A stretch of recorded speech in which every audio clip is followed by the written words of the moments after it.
قدر کرنی ہے تو زندگی میں کرو، جنازہ اٹھاتے وقت تو نفرت کرنے والے بھی رو پڑتے ہیں۔ حضرت علی نے فرمایا، ہمیشہ اخلاق سے بات کرو، کیونکہ انسان پر سب سے زیادہ مصیبتیں اس کی اپنی زبان کی وجہ سے آتی ہیں۔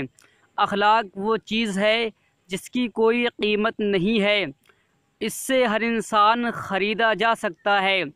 پھول کی زندگی مختصر سہی مگر خوبصورت ہے، جو ہمیں پیغام دیتی ہے، اچھا جیو چاہے کم جیو۔ شجر کی شاخ سے تازہ گلاب آئے گا، دلوں کو کھینچ لے ایسا شباب آئے گا۔ ہماری قوم ہو جائے گی متحد جس دن، یقین مانو اسی دن انقلاب آئے گا۔ انسان کی پہچان اچھا لباس نہیں بلکہ اچھا اخلاق اور اس کا ایمان ہے۔ توبہ کا خیال خوش بختی کی علامت ہے، یعنی پہچان ہے، کیونکہ جو اپنے گناہوں کو گناہ نہ سمجھے وہ بد قسمت ہے۔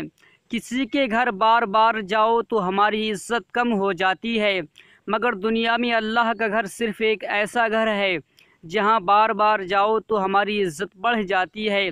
دوستی کرنا اتنا آسان ہے جیسے مٹی سے مٹی پر لکھنا، لیکن دوستی نبھانا اتنا مشکل ہے جیسے پانی سے پانی پر لکھنا۔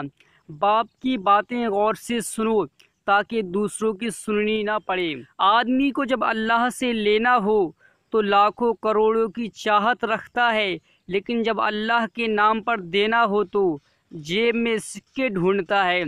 پھولوں کی مہک کچھ دن بعد ختم ہو جاتی ہے، مگر اچھے سلوک اور اخلاق کی مہک انسان کی موت کے بعد بھی قائم رہتی ہے۔ ابھی تک ہمارا چینل سبسکرائب نہیں کیا تو ہمارے چینل کو سبسکرائب